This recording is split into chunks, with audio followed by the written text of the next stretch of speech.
Kelima, Manhattan.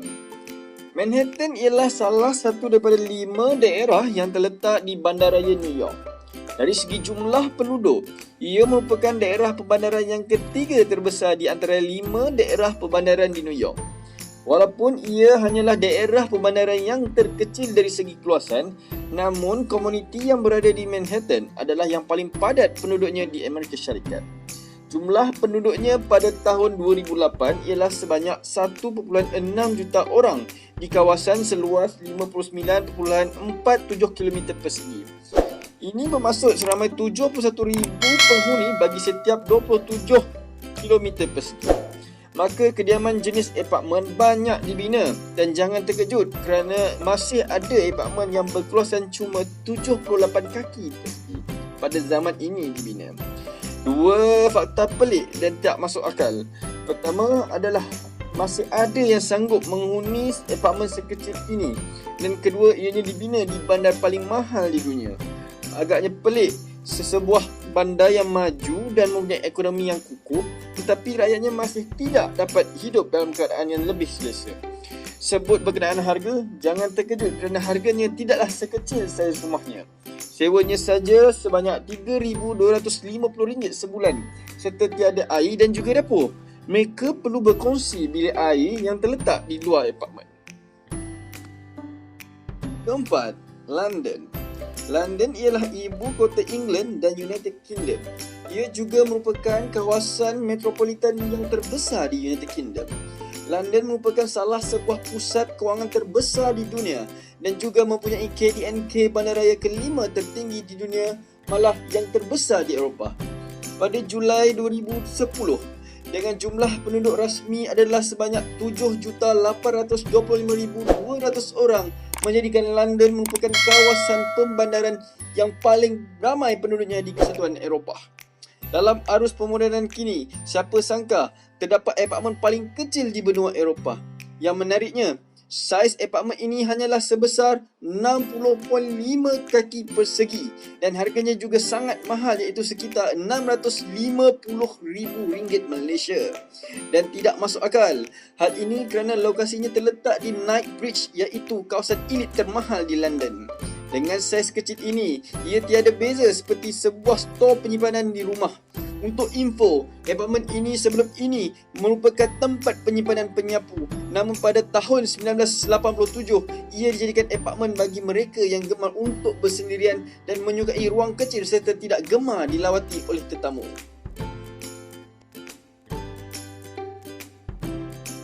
Ketiga, Hong Kong. Hong Kong ialah kota metropolitan global yang sangat diketahui sebagai pusat kewangan dan mempunyai satu ekonomi kapitalis yang sangat maju. Walau bagaimanapun, Hong Kong merupakan bandaraya yang keempat terbesar di Republik China. Kepadatan penduduk yang hampir mencapai 6,700 orang setiap kilometer persegi. Kebanyakan orang Hong Kong tinggal di dalam apartmen yang tinggi dan mempunyai pelbagai jenis saiz apartmen telah dibuat bagi memenuhi keperluan rakyat di sana. Apa yang menarik dan pelik adalah berukuran saiz apartmennya adalah 40 kaki persegi. Walaupun Hong Kong merupakan bandaraya yang maju dan kaya, saiz berkenaan adalah perkara biasa bagi rakyatnya. Namun, menurut Society for Community Organisation, ketika ini lebih daripada 100,000 penduduk di Hong Kong tinggal dalam apartmen berkeluasan 40 kaki persegi ini. Saiz ini tidak kurangnya dengan saiz sel di penjara dan kebiasaannya disewa oleh lebih dari seorang.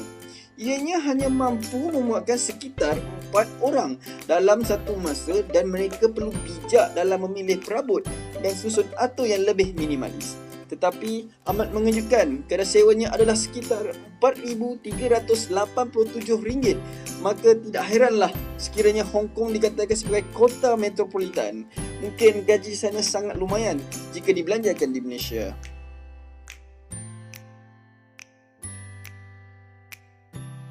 Kedua, masih lagi Hong Kong.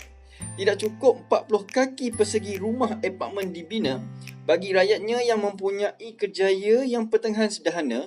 Hong Kong juga begitu peka dengan rakyatnya yang mungkin kurang berkemampuan. maka mereka juga telah menyediakan kemudahan tempat tinggal yang mencakar langit dan kadar sewanya sedikit rendah berbanding 40 kaki persegi. Mereka telah menyediakan apartmen berkeluasan 16 kaki persegi dan sangat pasti saiz apartmen berkenaan adalah sangat kecil dan hanya mampu memuatkan seorang sahaja penghuni. Jadi, penghuni tersebut perlulah bersenam supaya tidak membesar dan memenuhi ruang rumah yang kecil itu. Seperti kebiasaan, tandas dan dapur juga perlu dikongsi bersama dan dengan ini, penyewa lain juga perlu berkongsi tandas dengan penyewa yang lain. Maka tidak hairanlah jika kadar sewanya jauh lebih rendah iaitu sebanyak RM1,560 sebulan.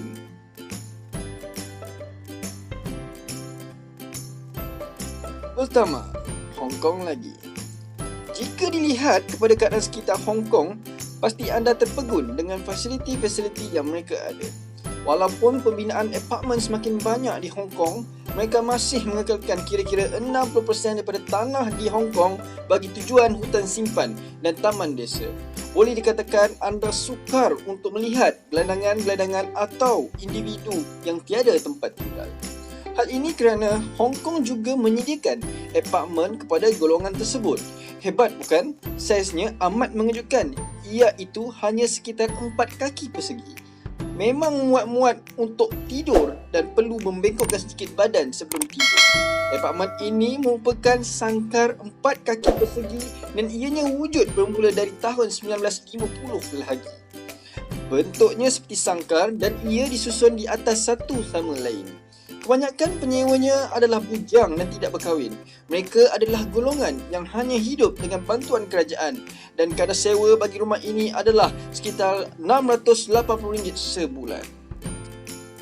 Berikut adalah 5 apartmen paling sempit di dunia dan terima kasih kerana sudi menonton MSSB Channel.